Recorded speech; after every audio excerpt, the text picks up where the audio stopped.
ആരോഗ്യരംഗം ശരിയായ രീതിയിൽ കൊണ്ടുപോകാൻ കഴിയാത്ത എത്രയോ പാവപ്പെട്ട ആളുകൾ മെഡിക്കൽ കോളേജുകളിൽ പോകാൻ കഴിയാതെ വരുന്നു. അപ്പോൾ അതൊക്കെ ആശാ വർക്കേഴ്സിന്റെ പ്രശ്നം, അംഗൻവാടി ടീച്ചേഴ്സിന്റെ പ്രശ്നം, ഇതെല്ലാം വലിയ ഘടകമായിട്ടുണ്ട്.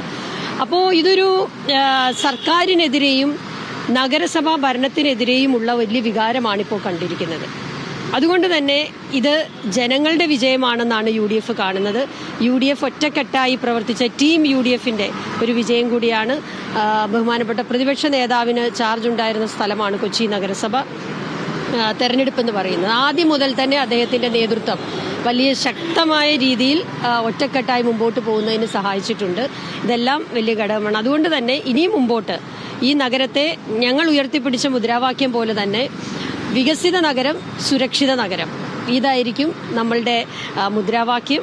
അതിനോടൊപ്പം തന്നെ ഇവിടെ ഏറ്റവും താഴെത്തട്ടിൽ പാർശ്വവൽക്കരിക്കപ്പെട്ട, ദാരിദ്ര്യം അനുഭവിക്കുന്ന, ഒറ്റപ്പെട്ടുപോയ സ്ത്രീകൾ ഉൾപ്പെടെ, കുട്ടികൾ ഉൾപ്പെടെയുള്ള അവരുടെ എല്ലാം പ്രശ്നങ്ങൾ മനസ്സിൽ എടുത്തുകൊണ്ടായിരിക്കും മുമ്പോട്ട് പോവുക.